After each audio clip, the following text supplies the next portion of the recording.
Hey everybody, my name is John Tate. Welcome to the 2017 Marketing Plan Workshop, and I'm really happy to be here with you. I'm president of Agency Marketing Machine, and for those of you that don't know, we basically act as the marketing department for hundreds of insurance agencies across the US, and that is what we entirely focus on. No other industries, and it gives us a really cool vantage point, and we're able to see the intricacies of different agencies and what works and what doesn't. And I think it gives us some insight that very few people have. And so I'm going to share some of those things with you.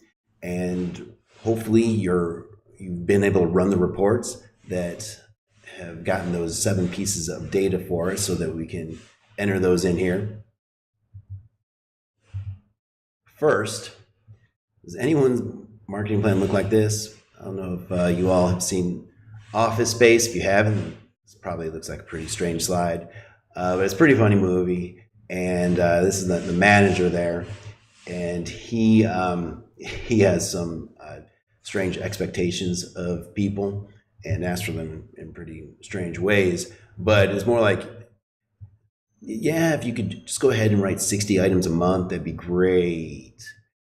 And that's what a lot of agents think when they look at their producers. They say, okay, I've got this goal. Here's the plan. We know the number. Now everybody just needs to go out and write all this business.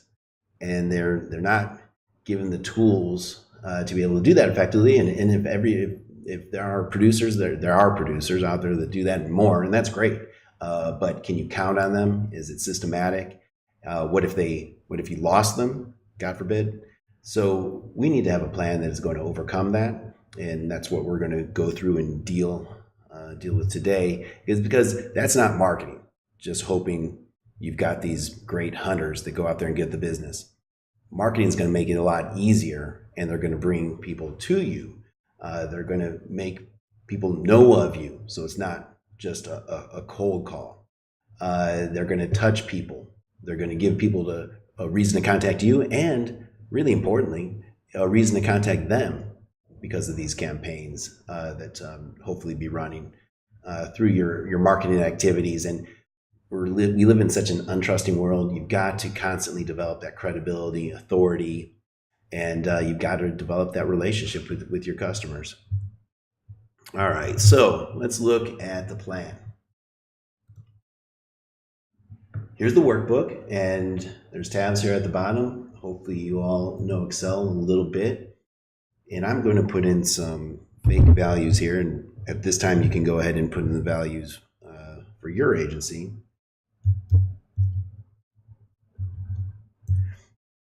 Over on the right, there's a drop down. If you're just estimating, you can mark it, or if you knew the actual value, you can mark that as well. I'm going to skip that part. All right, let's say it did 460K last year total revenue, and that'd be including any bonuses that you know or you estimate that you're going to be getting still yet to come from 2016 activities. I want to grow at 3.8%. Knock it out of the ballpark. I mean, this is a plan, and we want to make it so that it's achievable, but really, there's not huge differences quite often between just maybe making bonus or barely hitting your goal and really making a lot of money. So let's make sure that we're putting a goal in here that's going to allow us to get to the upper echelons within the agencies. All right, I'm going to put in here 2,400 policies. Got 1,700 customers, households. Net retention is 85%, and we're bundling 62% of customers have an auto and a home or a motorcycle and life, things that cross the different types of policies, because we know that they're going to stay longer. So that's a great thing to track. All right, so hopefully you've got that information in, and we're going to go over to the calculations tab. So this is fun. We're planning the entire year. It's a blank slate. I know everyone's overwhelmed already, which is a couple weeks into the new year, and that's normal. It's abnormal if you're not overwhelmed already at this point. But now we can make this happen. The only thing better, the only thing more exciting than planning is actually making it happen. So here's what it's going to take. Here's my goals. End of year book, end of year revenue, and end of year total items in force. We know we're going to lose quite a bit, right? Because of retention. We're going to hit on that more. But I'm going to need to grow my revenue $89,000, and I'm going to need to write 465 items on average. If we look at it, one item using this, just the example data is worth $192 on average, and every customer, they've got 1.4 items. Average customer value over the year, $271 for the customer, and the customer lifetime, given my current retention, is 6.7 years, and that gives every customer, they're worth $1,804 to me. So these numbers are really important. We want to know what our customer lifetime value is. Some people call it the CLV. Now, what do we need to do to hit our goal? Well, if we consider these three profit levers, which I like to break it down to, with profit lever being number one being sell to new customers, well, we would need 329 new customers required to hit that goal, understanding that on average, every new customer is going to have 1.4 items, 1.4 policies. So that's only if we're selling to new customers. And push some of these other profit levers. Profit lever number two is sell more to existing customers. So if we looked at my household bundling, and it was about 62%, well, that means 38% of the households aren't bundled. So hopefully that's low-hanging fruit. Yeah, some of those, there's not any opportunity, right? But for some, that's a really, really strong opportunity. And that means there's 646 of our current customers that we can target. And if I only sold more to existing customers, we'd have to sell 0.72 policies to our current unbundled customers. So less than one new policy per current unbundled customer. And what if we just looked at retention? Well, even if we had 100% retention, which is impossible, we would still need a little bit help from one of these other levers. And if we just counted on 100% retention and selling to new customers, well, we'd need 65 new customers, but that's not too bad. Or we could have 100% retention and sell 0.14 policies to your current 646 unbundled customers, or let's say about one out of every 6 or 7 you'd need to sell another policy to. Luckily, we don't have to move only the levers individually. We can move all 3 of them. So if you scroll down, you can see, okay, here's our items required to hit the goal. 465 gets us to 100%. And what we want to do is just play with these 2 levers, just levers 2 and 3, because it will adjust profit lever 1. So let's say I didn't think maybe a 3% increase in retention was going to be feasible over next year. I'm going to hopefully be doing a lot more activities that are going to help me there. Let's say I want to modify that to 2%. So I can see now that's going to have about a 50 item impact on my goal. And what if I think, I can really sell maybe to 20% of my current unbundled customers, and those are 646 people. I think I can sell to 1 out of every 5 of them. I could sell a new policy. So I would change this to be 20%, which is 1 out of every 5, or 0.2. And that's 129 items just selling to current customers. Maybe I want to get, I think I can get a 4% increase in retention because I've had that 89% retention before, and I think I can get there again.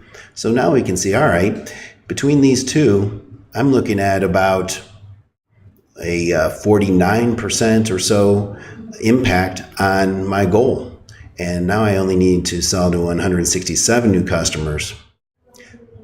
So now we can go over and let's look at something really interesting. This is the Power of profit lever number 3.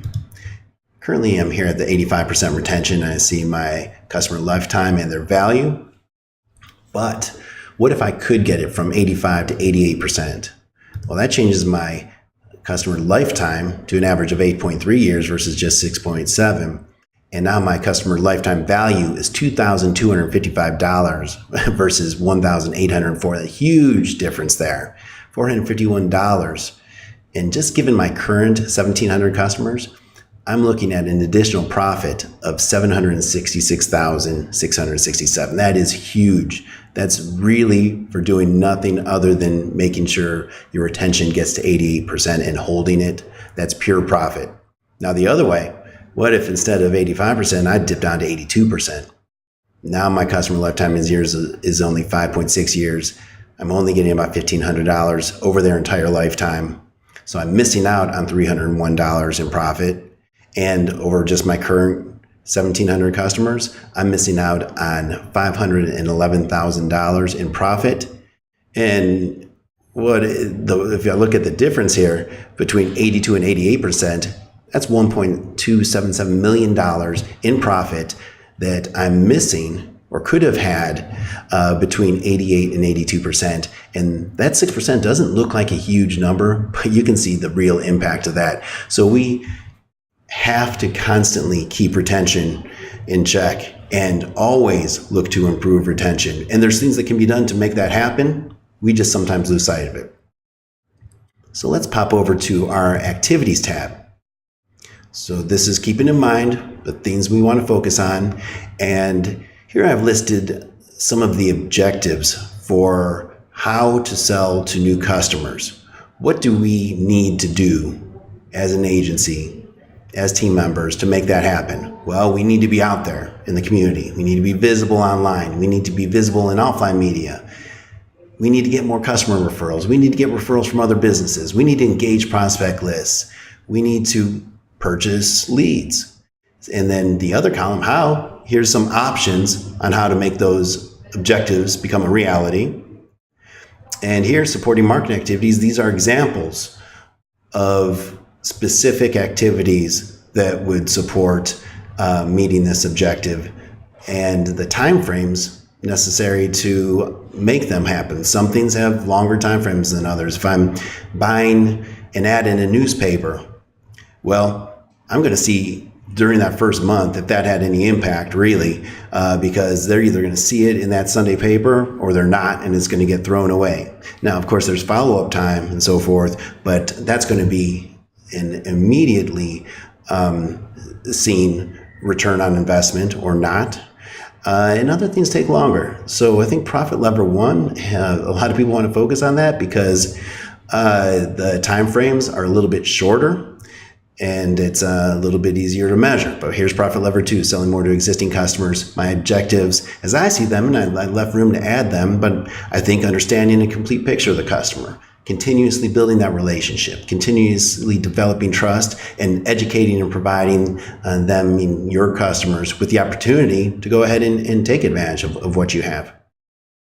So here are some ways to make that happen and some detailed marketing activity examples. We see the timeframes are a little bit longer, take longer to happen. And the profit lever 3, really retaining customers longer, has very, very similar objectives as selling more to existing customers because you're trying to continuously build that relationship and develop trust. You're providing value just outside of price, so you're not looked at as a commodity, and you're proving.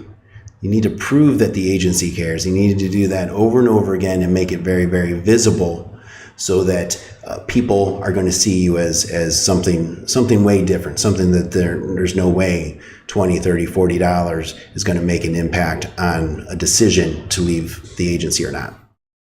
Here's some hows and supporting marketing activities. Now, I forgot to mention the things in blue are what my company agency marketing machine, what we handle for our clients. And we see that the timeframes here are a little bit longer as well. And that's because if it was easy to build a relationship and develop trust, then everybody would be doing it and it wouldn't be such a valuable thing. But you can make those things change and move them in the right direction. Now in the plan detail, here's where we're going to get into the nitty gritty of how to make this whole marketing plan happen, how to hit the goals. And you see the goal right here is 465 items, which items by month, it's only 39 items per month. That seems really doable when you get to that level. And here, these are calculations for what I need to do annually and then broken up by quarter. And what I put down here, lower in the sheet, those are going to get automatically updated into this planned item total and the planned cost total. So I can continuously see, depending upon my activities, where I'm currently at. This row is really important. We're going to skip that for right now because it's not something that a lot of people think about, but I've heard that it's very valuable to think about. So here's an example. This is purely an example of something that fits into profit level number 1, sell to new customers. So here's a postcard. If I send out 36,000, so that's 2,000 a month. Here's my cost, and it costs me $188 per item based on how many items I can get. So my response rate on those, I've noticed it's 1.8%. Of the people that get the postcards actually pick up the phone and give our agency a call. So that'd be 648. Out of those, we close about 14% of them in this example. This is just an average example. So that's 91 new customers. And since we sell more than one policy to a new customer on average, that's 128 items. So if I think that this is reality and I think I want to include it in my plan, that I'm going to go ahead and do this for the marketing plan for 2017, I would just type in down here 128 if I think that looked good. If there was any one-time setup costs where I didn't want to include it in the price per unit, I would add those here. Maybe there was a $200 setup cost. Maybe there's not, and I'm just going to include this total now in my planning. So I would actually type that in here, and as soon as we update these fields, that's going to update this section up here. So now this is tells me I have a 102% ROI. That means I am getting more back than I spent for this one item on average, because I can see that my average item value is $192 per year. I'm getting that on average over the course of the year. And it's costing me $188 in order to get a new item using this profit lever and this specific detailed marketing activity.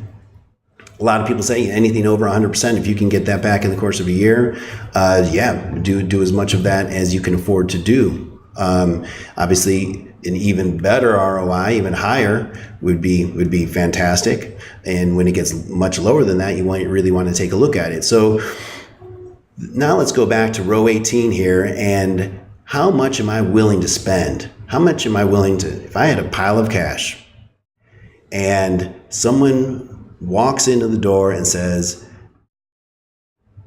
I will buy an item from you if you give me X dollars.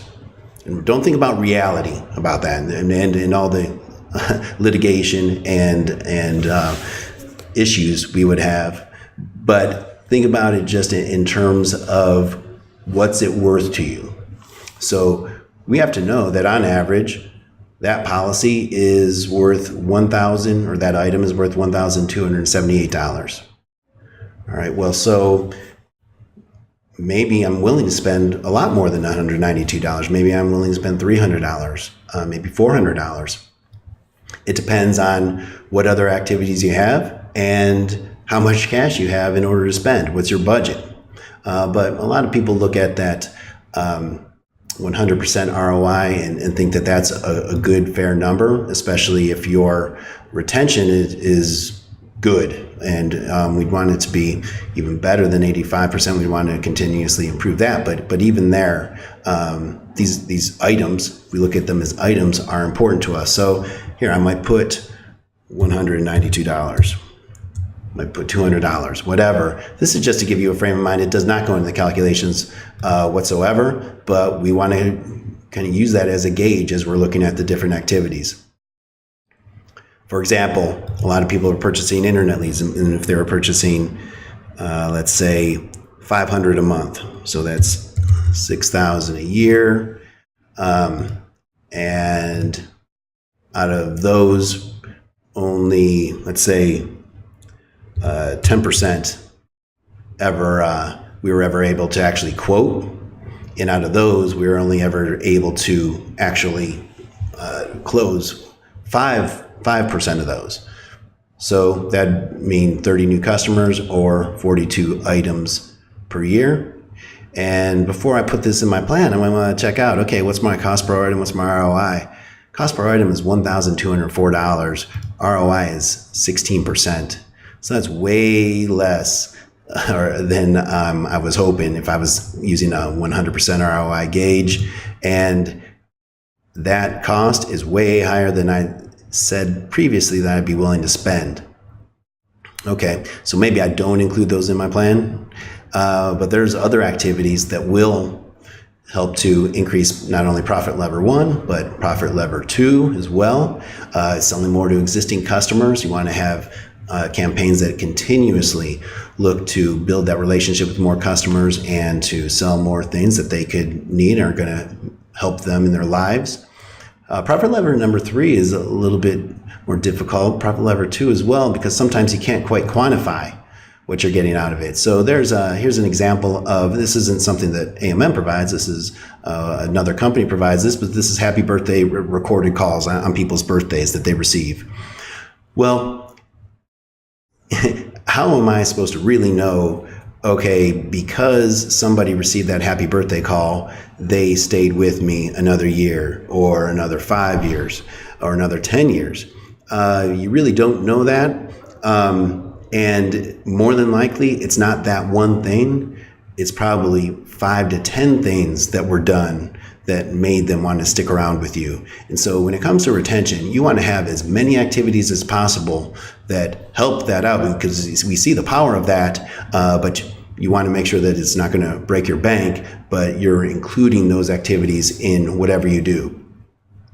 And when you want to add activities to these, so if you have some things that will add to profit lever number 2, and the profit levers number 1, 2, and 3 on this tab are differentiated by their color, what I would do is I would just copy this and then make sure you go and paste it by clicking on the row, and that will make sure that all of these calculations for the items and the costs are included in this upper area where you can see the totals of what you've got and for what you need. And don't make the sin that most agents do and forget about retention. Just because it's not easy to quantify, don't make it not part of your plan, or else it can burn you. We saw the power of it. You can either miss out on $766,000 in this example from not gaining that. You could lose out on $511,000 of profit just from not paying attention to the retention. And there's another tab here for non-AMM clients, just so you can get an idea. These are all in blue, things that we either do in full or assist with in regard to the agency detailed marketing and activities, acting as basically their marketing department. Okay, so I'll leave it to you all to go through and fill out the different activities, to play with the profit levers, and to make sure that your values here, you want to make all of these as actual as possible, and you want to move these to be from estimated to actual in that column. And if you have any questions, please let me know. I'm not sure at what point you're listening to this, but I was offering some detailed marketing plan reviews. If you were interested, I wouldn't mind just going over your calculations, making sure you knew exactly how the worksheet worked, and you can run some different marketing activities by me. I've got tons of experience in this area, and so I would be more than happy to let you know my thoughts. Thanks very much.